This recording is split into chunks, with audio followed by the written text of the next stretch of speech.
से भारत आजाद हुआ है, पहली बार वंदे मातरम का उत्सव सदन में बन रहा है। क्योंकि जब शताब्दी वर्ष हुआ था, आज सुबह भी माननीय प्रधानमंत्री जी ने बताया कि उस समय आपातकाल की स्थिति थी, भारतवर्ष, भारत माता जंजीरों में जकड़ी हुई थी और इमरजेंसी चल रहा था। और उसके बाद 2006 में यूपीए 1 ने एक बार प्रयास किया था, मगर वह गलत डेट में प्रयास किया था वंदे मातरम को उत्सव के रूप में मनाने का।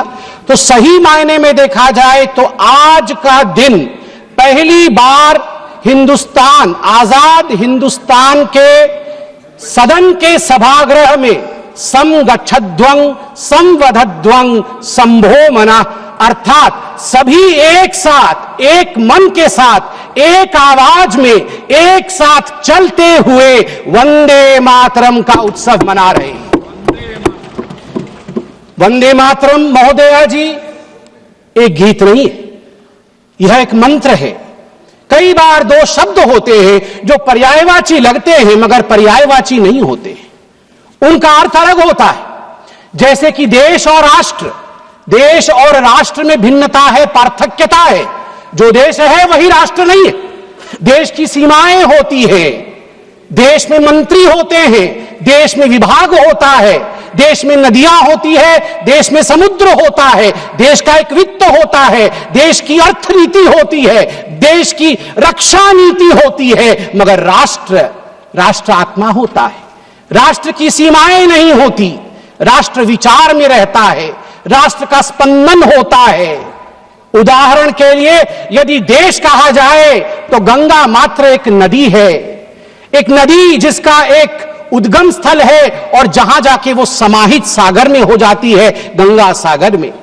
उसमें कितना पानी है, उसमें बायोडायवर्सिटी क्या है, यह सब चर्चा की जा सकती है देश के अंतर्गत। मगर जैसे ही हम कहते हैं भारतवर्ष एक राष्ट्र है, तत्क्षणात उसी समय गंगा नदी नहीं रहती, गंगा मां का रूप धारण कर लेती है, वो गंगा मैया हो जाती है।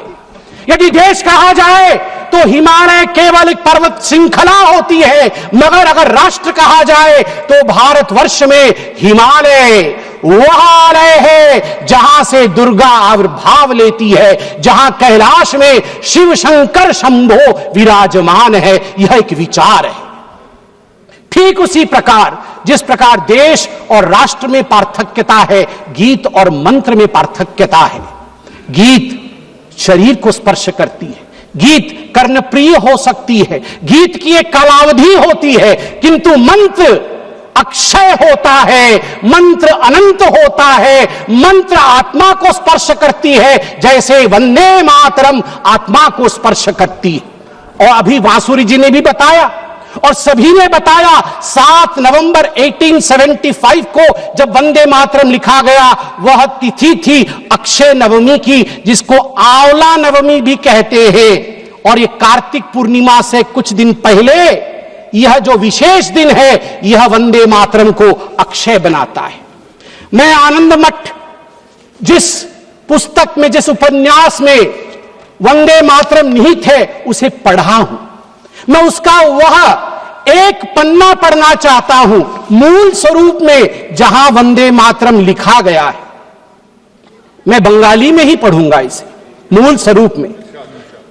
महेंद्र बोलिल ए तो देश, ए तो मा नई। भवानंद बोलिल आमरा अन्य मा मानी ना, जननी जन्मभूमिश्च स्वर्गादपि गड़ियसे। आमरा बोली जन्मभूमि जननी, आमादेर मा नई, बाप नई, भाई नई, बंधु नई, स्त्री नई, पुत्र नई, घर नई, बाड़ी नई, आमादे आछे केवल सेई सुजलां सुफलां मलयज शीतलां शस्य श्यामला।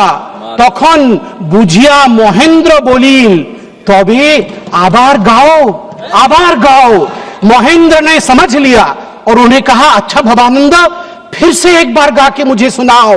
भवानंद आबार गाइल, सुजलां सुफलां मलयज शीतलां शस्य श्यामलां मातरं Vande Mataram. This is the way it was sung for the first time इन देश राग, इन आनंद मठ में ये इस पंक्ति में कहते हैं भवानंद कि हमारी पत्नी नहीं है, हमारा पुत्र नहीं है, कोई हमारी माता नहीं है, कोई हमारा पिता नहीं है, मेरा घर नहीं है, मेरा कोई संसार नहीं है, मेरी एक ही जननी है, वह है वंदे मातरम सुजलांग सुफलांग, भारत मां ही तो मेरी मां है। और मुझे दुख के साथ कहना पड़ रहा है, आज हम उस पर चर्चा कर रहे हैं, उस पर आज हम चिंता कर रहे हैं। मैं आज जो तुष्टीकरण की राजनीति के विषय में बात हुई, यहां कुछ संसद के सदस्यों ने विषय को रखा और उसे तोड़ने मरोड़ने की भी कोशिश की गई। कहा गया कि सुभाष चंद्र बोस जी ने चिट्ठी लिखा था जवाहरलाल नेहरू जी को, जिसके आधार पर नेहरू जी ने स्पष्टीकरण दिया था। मैं कहना चाहूंगा कि सुभाष चंद्र बोस जी ने चिट्ठी नेहरू जी को इसलिए लिखा था क्योंकि CWC कांग्रेस वर्किंग कमेटी की जो मीटिंग कलकत्ता में अक्टूबर 1937 में होने वाली थी 26 तारीख को, उससे पहले 9 अक्टूबर को उसका एजेंडा आया था। एजेंडे में लिखा हुआ था कि CWC इस बार तय करेगी कि वंदे मातरम का क्या करना है, रखना है या विसर्जित कर देना है। सुभाष चंद्र बोस तड़प उठे थे, तड़पते हुए उन्होंने क्या लिखा था मैं पढ़ना चाहूंगा। मैं ये किताब पढ़ रहा हूं, Vande Mataram the biography of a song, सभ्यसाची भट्टाचार्य। और इस किताब में लिखा है, while writing to you, Subhash Chandra Bose लिख रहे हैं, while writing to you I also plan to write to Jawaharlal ji, ये टैगोर जी को लिख रहे हैं। Discussions are ongoing in the Congress circles on the subject of Vande Mataram. On 26th October 1937, Congress Working Committee at their meeting in Calcutta will address the issue. Perhaps the committee will decide to discard the song. I do not know your opinion in this matter, and that is why I write to you. In Bengal and among Hindu outside of Bengal, great excitement has been caused, and I write to you to know what you feel. ये सुभाष जी ने लिखा।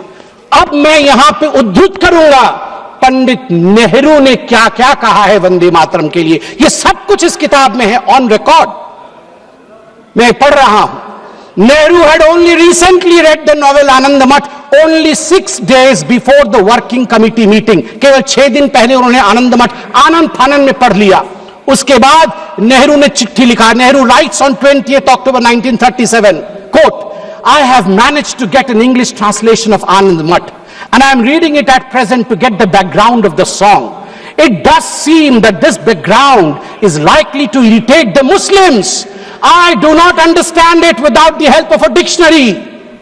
आप चिंता करिए, नेहरू देश के प्रथम प्रधानमंत्री आनंद मठ जैसे महान किताब को, बंकिम ऋषि बंकिम के उस महान ग्रंथ को आनंद फानन में 6 दिन पहले पढ़ रहे थे CWC, ताकि वंदे मातरम को विसर्जित करना है या रखना है इसका निर्णय वो ले सके। आप सोच के देखिए ये किस प्रकार की धृष्टता थी भारतवर्ष के साथ। और नेहरू जी कहते हैं मैं तो डिक्शनरी के बगैर वंदे मातरम समझ भी नहीं सकता हूं।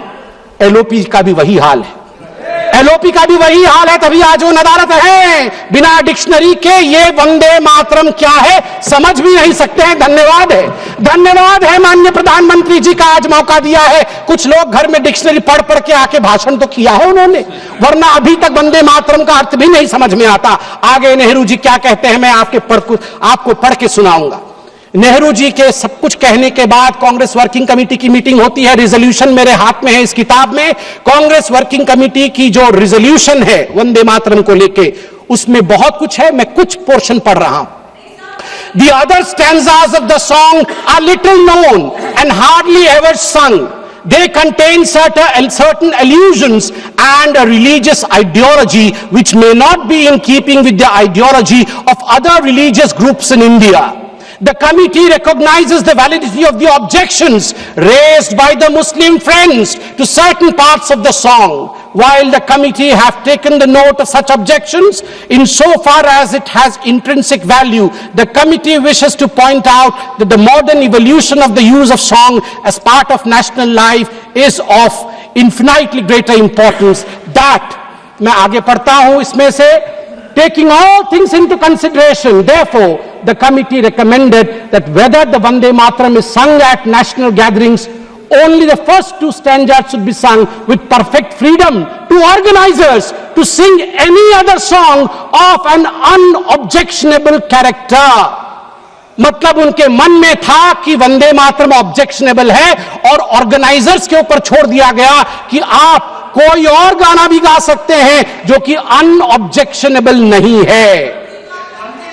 बार बार आप देखिए नेहरू जी का क्या कहना है। नेहरू जी चिट्ठी लिखते हैं सरदार जाफरी को। Nehru told Sardar Jafri that the song contains too many difficult words which people do not understand and the ideas it contains, मैं रिपीट कर रहा हूं, इसे ध्यान से सुना जाए।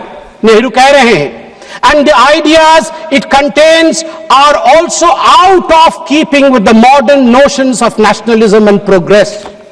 वंदे मातरम में नेहरू कहते हैं जो आइडियाज निहित हैं वो मॉडर्न इंडिया के आइडिया नहीं है, वो मॉडर्न नेशनलिज्म के आइडिया नहीं है। इसलिए मैं चिंता में हूं कि मुझे वंदे मातरम को रखना है या नहीं रखना है। आप सोचकर देखिए, देश के पहले प्रधानमंत्री जिसके विषय में अभी माननीय प्रियंका जी ने भी बहुत कुछ बताया कि once and for all Nehru ji के ऊपर चर्चा हो जाए।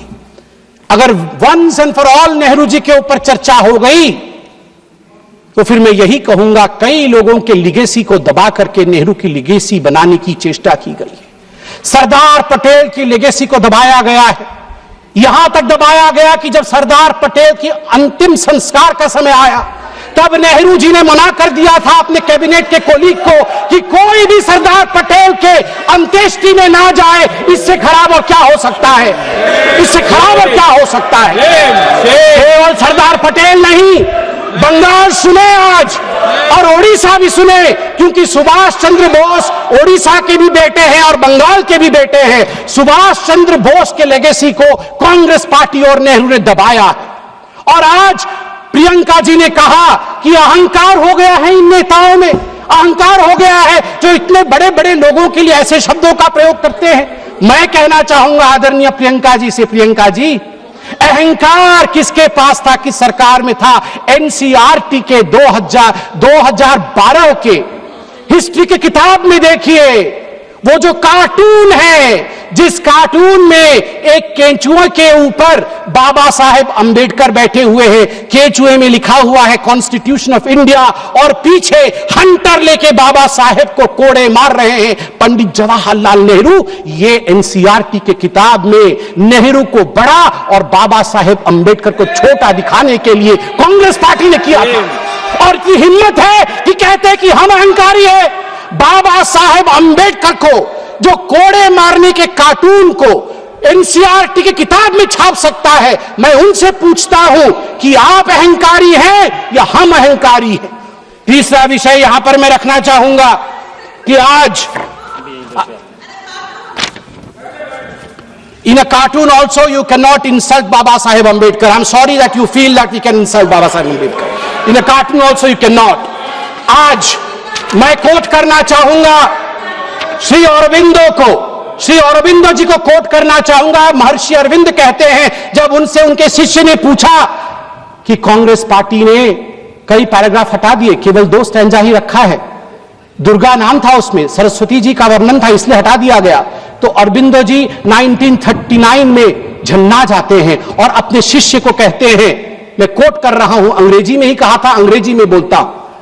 Sir Aurobindo commented, but it is not a religious song, it is a national song and the Durga spoken of is India as the mother. Why should not the Muslims accept it? In the Indian concept of nationality, the Hindu view would naturally be there. If it cannot find a place there, the Hindus may as well be asked to give up their culture in future. उन्होंने कहा कि क्यों जो दुर्गा लिखा गया है वंदे मातरम में, उसमें अगर हिंदू व्यू भी है तो इतना कॉम्प्रोमाइज करके घबराने की क्या बात है? स्वाभाविक है, ये भारतवर्ष है, इस भारतवर्ष में हिंदू व्यू आएगा ही, सनातन का व्यू आएगा ही, क्यों नहीं आए, क्यों नहीं आए? अनादि काल से जो गंगा अविरल बह रही है, जो विचारधारा अविरल बह रही है, उस विचारधारा को हम एपोलॉजेटिक होके, हम शर्मिंदा होके खंडित क्यों करें? महात्मा गांधी क्या कहते हैं वो भी सुन लेते हैं। महात्मा गांधी कहते हैं, no matter what its source was and how and when it was composed, it has become a most powerful battle cry among the Hindus and Muslims of Bengal during the partition days. It was anti-imperialistic cry. As a lad, when I knew nothing of Ananda Matha or even Bankim, its immortal author, Vande Mataram, had gripped me, and when I first heard it, sung it, it had enthralled me. I associated the purest national spirit with it. It never occurred to me that it was a Hindu song or meant only for the Hindus. Unfortunately, now we have fallen on evil days. Madam, आप 2 minute लूंगा. Unfortunately, now we have fallen on evil days. त्वं ही दुर्गा दश प्रहरण धारिणी कमला कमल दल विहारिणी वाणी विद्यादायिनी नमामि त्वां नमामि कमलां अमलांग तुलां सुजलां सुफलां मातरम वंदे मातरम। बंगाल के मेरे साथी बैठे हैं, अंत में बंगाल के मेरे साथियों से मैं कहना चाहूंगा, अगर मां दुर्गा का नाम लेना सांप्रदायिकता है, बंगाल और उड़ीसा हम सब एक संस्कृति महाप्रभु जगन्नाथ जी को मानने वाले लोग हैं। वीरेंद्र कृष्ण भद्र 100 वर्ष पहले वीरेंद्र कृष्ण भद्र ने महालय का वो आरती गाया है जो हर बंगाली, हर ओडिया महालय के दिन सुबह 5 बजे उठ के सुनता है। उसमें वीरेंद्र कृष्ण भद्र कहते हैं, त्वं स्वाहा त्वं स्वधा त्वं हि वषट्कार स्वरात्मिका स्वधा त्वं शरे नित्ये त्रिधा मात्रामिका स्थिता अर्धमात्रा स्थिता नित्या यानुचर्या विशेषतः त्वमेव संध्या सावित्री त्वं देवी जननी परा। हे मां, तू ही जननी है। क्या बंगाल दुर्गा को जननी कहने से डरेगी? क्या बंगाल की टीएमसी, क्या ममता बनर्जी जिन्ना के आगे झुकेगी? मैं पूछता हूं, दुर्गा के आगे झुकना है या जिन्ना के आगे झुकना है, यह निर्णय टीएमसी करे। बहुत बहुत धन्यवाद। वंदे मातरम।